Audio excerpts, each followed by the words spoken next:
Boker Tov and welcome everyone. It's wonderful to see many of my congregants from Lake Park and friends of Yaakov. I've muted everyone just for now, just while I share a few minutes of brief remarks, and then I'll open it up and unmute people as we go along for those to share their memories. In fact, I'll start by putting today in context.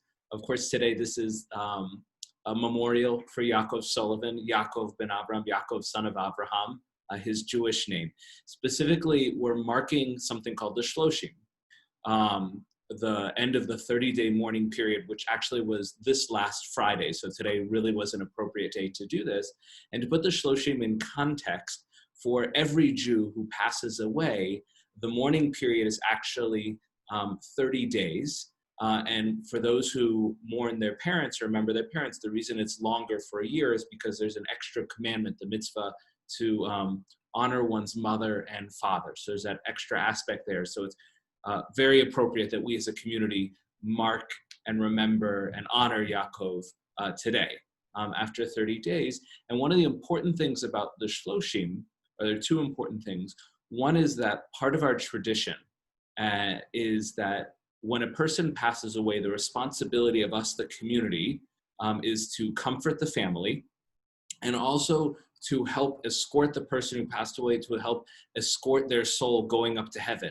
And we do that through our good deeds, giving charity, doing actual acts of kindness in their memory, learning about Judaism, which was so important to Yaakov, as I've learned, and I'll share more, and certainly our prayers, which we'll do at least one today. And the second component is that when someone passes away, the actual funeral, the eulogy in Hebrew, the hesped there, is supposed to be sad.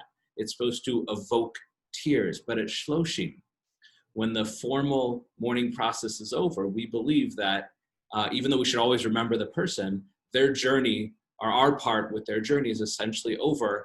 And the one who takes over is God. God has now taken over the journey of that person. They're under God's wing, metaphorically. And our role is not to be sad, but actually joyous. So even though it's possible that hearing about Yaakov today may bring some tears in people who knew him really well, the stories that we shared today, that I will read and others will share, should really be joyous ones. So that's the context of what Sheloshim is for today. So what I'm going to do in a moment is I'm going to share a few highlights from a beautiful article written about Yaakov, and then a piece written by some of his closest friends, and then I'll open it up to everyone. And the only thing I'll say before I jump into more formal words is that the more I learn about Yaakov, the more, even though I never met him, the more I want to have met him.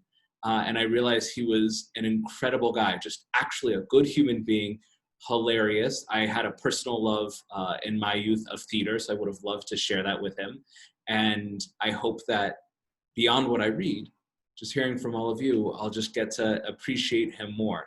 So in many ways, all of you here are giving new life to Yaakov, to a person who never met him. And I feel like I did, just a little bit.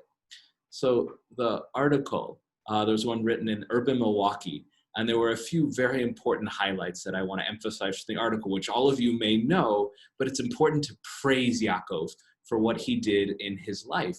One, he was a native to Milwaukee, grew up in Whitefish Bay, but from very early on, he cared about civil rights and justice. He was inspired by a Catholic activist, Dorothy Day, and he joined the youth council of the NAACP. So, from very early on, he wanted to get involved in helping other people. And when he saw injustice, he stamped it out, which is a value in many religions, but perhaps one that also inspired him to join Judaism as well. And in 1963, he was part of the March on Washington. He worked as a student activist in university and was in a group called Youth for Integration. So he really cared about all people having equal access to our society and our civilization. That was the first thing that was so important about him. It'll come up again in the things that I'll read. He loved theater. There were a couple of review notes or quotes from reviews about him. One from something called The Accidental Death of an Anarchist he did in 1991. And the review from Milwaukee Magazine said this: Sullivan adroitly handled a good 70% of the play's lines and parlayed his vast array of personas, accents, and character shtick to remarkable advantage and what will doubtless stand as the season's most hilarious performance, a tour de force. Another one from a personal friend. He was, from the first moment of rehearsal, magical, spontaneous, maddening, hilarious, and huge-hearted. And again, while I didn't meet him, I feel like these probably captured a lot about what made him so entertaining. I imagine any dinner party that had him was that much better for it. The first piece that I want to read specifically for some of his friends is actually from Jay and Dina Beater, who are on this call, and they can still add more if they want. But they wrote, yeah, and again, this is also emphasizes one of the other very important aspects of Yaakov's life, which was his Judaism. Yaakov was very open about being a convert. He liked to recount that as a student at St. Monica's High School, he learned that Jesus was a Jew and decided that he wanted to be a Jew as well. He said that the moment of his conversion was an emotional and life-changing experience, particularly his immersion in the mikvah, which was ritual bath. He went into the water as James and emerged as Yaakov. He was particularly impressed with the Torah's insistence that we respect and embrace the stranger. He took it to heart that the Torah frequently commands us to remember that we were strangers in the land of Egypt, and he carried this forward in his own life by treating others with respect and affection. Yaakov felt a special attachment to Lake Park Synagogue and maintained relationships with his friends here long after moving to New York. It was always very special for us when he would come back to visit. We will miss him.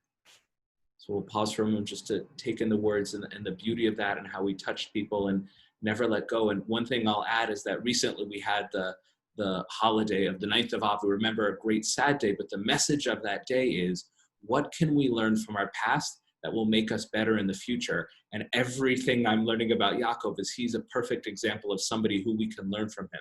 So again, as I said, as I read this, it just fills me with so much respect and love for a man I didn't meet.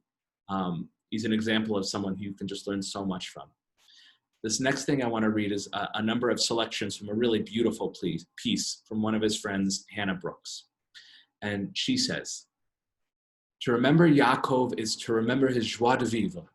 He was gifted with a quick wit, charm, and a deep knowledge of myriad people, places, things. He was a professional actor with a great skill for hilarious exaggerations of even the simplest stories. Yaakov will also be remembered for his sense of community and especially his deep ties to the Jewish community and his conversion to his chosen religion.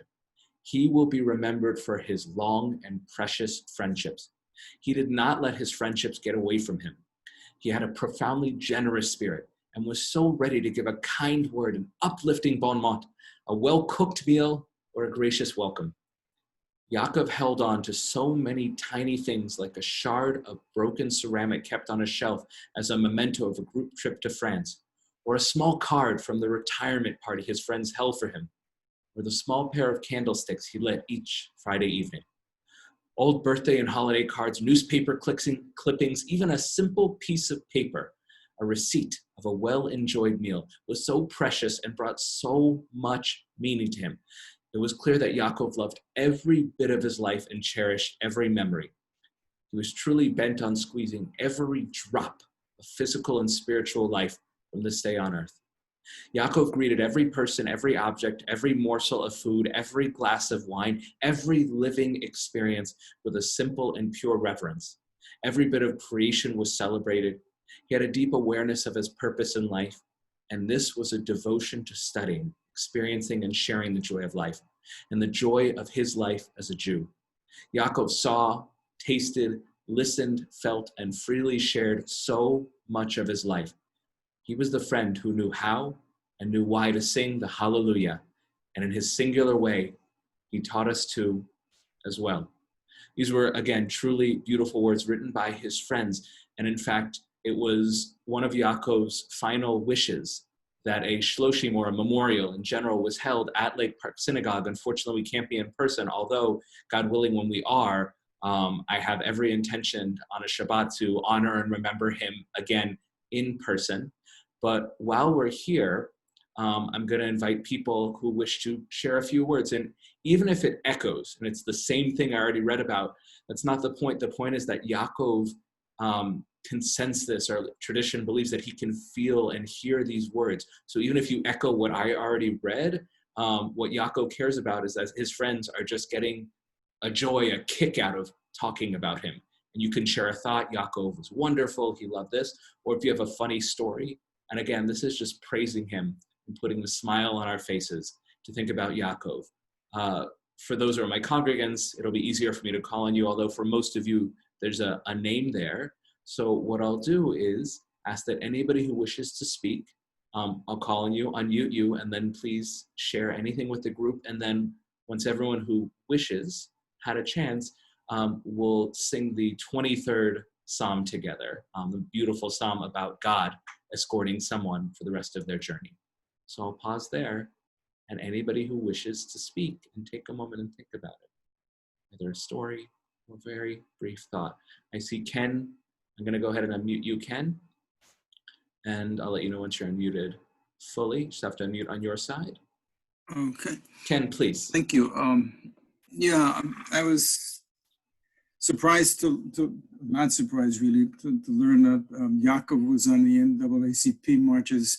And I'm just wondering if way back in 67 and 8, if we weren't marching along back then, because I always felt real close to him. And the sad part is, the last time he came and visited us at Lake Park Synagogue, he mentioned that he was hoping to move back here. I'm just very upset that it was this way. It wasn't what I hoped for. I understand that sadness, but you also learned something new about him, something inspiring. Yeah. Thank you, Ken. And Rana, I see that you have a digital hand up. So I'm going to go ahead and, once I can find you. Did Rana? Oh, there you are, Rana. Okay, I'm unmuting you. And I think you just have to unmute yourself on your side. Well, go for it. We met Yaakov probably shortly after I moved here, and Larry and I joined Lake Park Synagogue. We went to Accidental Death of an Anarchist. We were at that wonderful performance, as well as Cabaret. He was with us a lot for holidays, Chagim, Shabbatot. We laughed when he came to cook over Sukkot, how he used every pot that we had. We cleaned up till 3 a.m, and it was worth every second. He had a lot of friends. It was like sitting around a table with Yaakov, eating and laughing. That was the happy place. I found our copy of Stella Luna. I don't know if everyone can see. He would read bedtime stories to our kids, but it was never like just the book, because you had the voices, the characters, and the embellishments. And Stella Luna became somehow Stella Luna Wiener Schnitzel, which our kids remember to this day. So every time we talk about Stella Luna, we can't talk about that and other books without remembering Yaakov. We too knew he was failing, and we were very sad. He was one of these people who was always very half full. You never heard him say a bad word about anything. It was always he saw the good in everything, and the world definitely lost a very shining bright light. Thank you. That was beautiful, Rana. And you also pointed out, apparently one of his favorite things was cooking. It was a really big thing for him. He was awesome. And even like on Pesach, when everyone kind of complains, he would find ways to go and do and make. And he was just really, really, I can honestly say, one of a kind. That's beautiful. Thank you so much, Rana. I see Susanna over there. I'm just unmuting you. I think you just have to unmute on your side. There you go. Please. So, I wrote a little thing, but I'd just like to say that I was with Yaakov in early March. I managed to go to the States, and in fact had a hard time getting back to France, where I live. And I was so grateful I did, because I wouldn't have had another chance to see him. We spent time, and I'm really blessed that got to happen. So Yaakov came into my life as a problem to solve. In 2005 or 6, the president's office at the university where we both worked asked us if we could host the unknown man with a hybrid name at our center in Paris for a semester. We had no space to spare at Reed Hall, no office or cubby hole, but the president must be appeased. So we perched him at a desk in the library, where he sat working, uncomplaining, day in, day out, all too thrilled to be in Paris in whatever capacity. Little did I know that from that perch, he was to do a deep dive into my heart. And it being Yaakov, it was most likely a triple flip with a twist, trailing a feather boa and screaming with joy at the experience. From that time on, his home in Paris was with us, my husband Guillaume and I. And we looked forward to his yearly visits and the dose of, what shall I call it, irreverence, eccentricity, never-ending spectacle, never-ending curiosity, 1,001 questions on the minutiae of the French language, and a number of rituals that we developed. The Musée Jacques Marandré and dinner chez Michel, saying Kaddish for my parents, even though I do not believe, but I believe in his faith, and I do believe in Yaakov. Our world is much more mundane without you, beloved friend. Sorry. It's fine. It's okay. Thank you so much. That was truly beautiful, and everything, people are just adding so many layers to his life. And again, I imagine some of you are learning things you didn't know about him. Anyone else who wishes to share? Please, I see a hand up. I see a few hands up, but I see one from Judy Martel. I think that's, sorry, people are just hopping around here. I'm unmuting someone who just, yeah, from Judy. Please, go ahead, Judy. Hi, I don't know most of you. I do know Jay and Dina. We've been friends for a long time. I'm a stage manager in the theater, and it's been a long time, but I worked with Yaakov in the late 80s, early 90s at the Milwaukee Chamber Theater.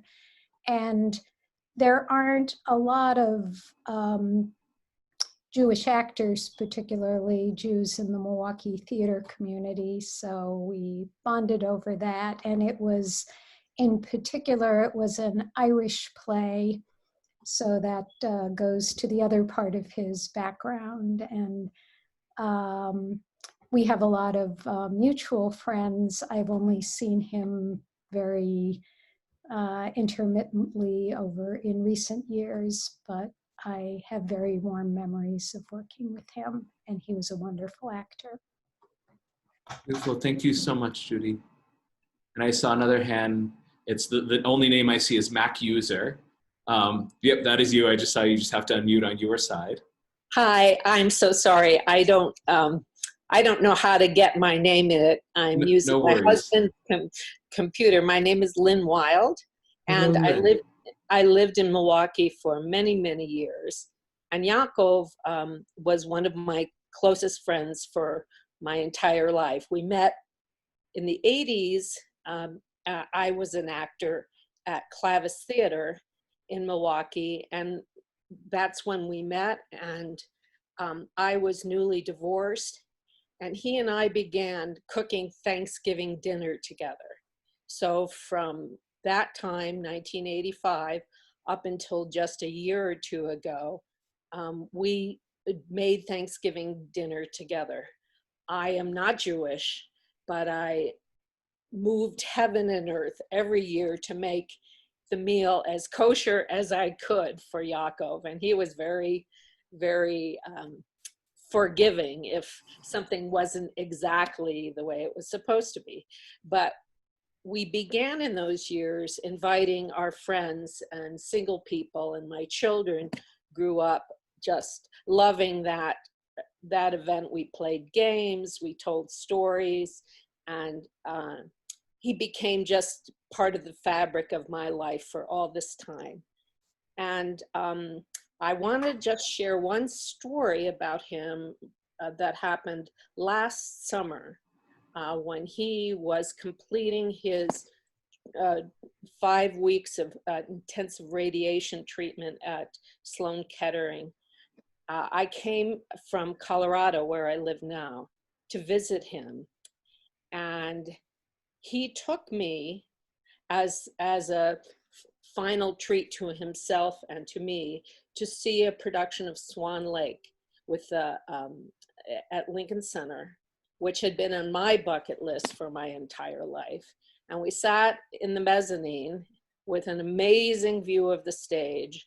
and were absolutely transported by the beauty and joy of that occasion. And after it was over, we walked out, started to walk out, but Yaakov would not leave.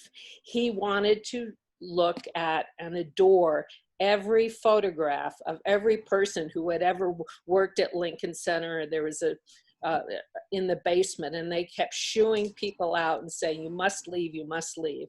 But Yaakov would not until he saw everything there was to see. So his curiosity, his joie de vivre, as other people have mentioned, his love of life, and his intense focus on his friends for his entire life was just one of the joys of my life. And I'll never forget him. And my children will never forget him. And I think that's true of everyone he ever touched. It's beautiful. Thank you so much. And you emphasized through that story how every little item, a single picture frame, he could find so much infinite meaning in. It was really beautiful. Thank you. Anyone else who would like to share a story or a memory or a thought? Yeah, Leonard.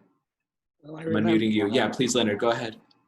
When I used to come into the shul, and we had celebrations at the time, you know, for dancing and stuff, I'd always enter and I know he was there because he was really dancing very vigorously upstairs, and you could hear bang, bang, bang, bang, bang, you know, as his feet came down.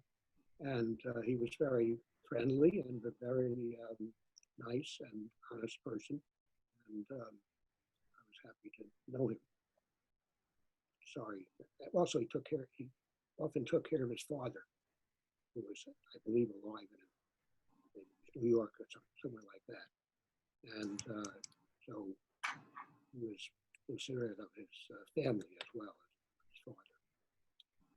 That's all I had to say, really. That's beautiful. Thank you. And I hope it's not too trite or cliche, but we can also imagine he's still dancing upstairs. Right. You know, and if we listen, we can still hear him. Thank you, Leonard. Yeah, Gloria, please. Sort of in connection with that, even when he had been away from Lake Park for years, he would occasionally stop in when he would come back to visit his family here. And you know how it is with the women's section on one side and the men's on the other side. Even if he was sitting way in the back on the men's side, if he said anything, you knew that he was in shul, even after years. His voice was so wonderful, absolutely this deep, warm, meaningful voice. You know, because he was an actor, he had perfected his vocalization. He was just a remarkable person. That's incredible. You have to wonder what the rabbi thought about him, you know, being heard all the way in the back. But that's everything about him is just so beautiful. So we just have a few more minutes here. If there are any final thoughts or stories that anyone wanted to share. And as I said, his final dream wish was Lake Park would have in person a memorial. I think this is really meaningful, but we're not going to let him go that easily. We're still going to make sure that we have something else for him, and people, every short story we share, it becomes part of our journey. So don't forget that. Yaakov absolutely passed away, but everything that was amazing about him can still hang around and still make us smile. So pause for a moment. Anyone else wants to share? Beautiful. So oh, Rana, yes. It's just on your side. Yeah, please go ahead. So Larry and I were just talking. What I think we're going to do is we want to put up a plaque on the memorial board for Yaakov. So if anyone else is interested in contributing, we're happy to do that. But otherwise, we really think that there should be a special place where we remember him in the synagogue. That's it. Rana, thank you so much. Anyone who has the Pashevsky's contact information, who's interested in a memorial plaque, can contact them, or you can reach directly to the shul, which is just info@lakeparksynagogue.org, or if you have my email, those who sent me things, rabbi@lakeparksynagogue.org. Rana, yeah, please, you wanted to add something else? You just have to unmute yourself. Yeah, you don't need to reach out to Larry and I, just go do it through the synagogue. Okay, yeah, I'm happy to be the Or if anyone wants to reach out to us, that's fine as well. Well, we always like to have friendships, connections, I think Yaakov would like that as an excuse. we always like together. to have a good reason to sit around and Beautiful. So again, if someone website, if anyone wants to donate in his memory, please don't hesitate to reach out. So what I'm going to do now is I'm going to share my screen again, and it's the words of the 23rd Psalm in Hebrew and transliteration. There's a melody some of you may know, some of you may not at all, but it's a very beautiful one. Again, just because of the limitations of Zoom, I'll sing it. Just as I would at someone's funeral or Sheloshim or unveiling ceremony. Those who know it, please join in. And then afterwards, I'll unmute everybody and everyone can give a friendly hello. So again, those who know what these words are, and again, the 23rd Psalm is famous in at least 2 religions. And without translating the whole thing, essentially the language is the Lord is my shepherd. And the message there is that God is with us through every point of our existence. From before we're born, during our life, and even after we leave this world, God is still there protecting us and guiding us to the world to come. And we as a community have helped Yaakov on this part of the journey for these 30 days. And now God is with him, hanging out with him, his new friend, for the next part. Again, anyone who wishes to join in, who's familiar with this melody, please do so. Mizmor leDavid, Adonai roi lo echsar, minot harbitzeni, al memenuchot yenahaleni. Nafshi eshovel, nafshi eshovel, yancheni v'magle tzedek leman shemo, gam ki elef begetz al mavet lo hirara ki ata imadi shivtecha umishantecha shivtecha umishantecha Ema yelachamuni taroch lefanai shulchan, taroch lefanai shulchan, taroch lefanai shulchan, neged zorerai, dishanta v'shemen roshi, Dishanta v'shemen roshi, Dishanta v'shemen roshi, kosi revaya.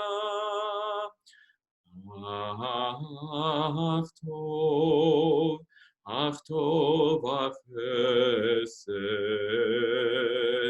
yirtefuni, Kol yemei chayai, Veshavti bevet Adonai, Veshavti bevet Hashem, leorech yamim. Didi-dai-dai-na-nai, didi-dai-nai-na-nai, Didi-dai-nai-na-nai-nai-nai-nai-nai-nai-nai. Didi-dai-dai-da-dai, didi-dai-dai-da-dai. Nai, nai, nai, nai, nai.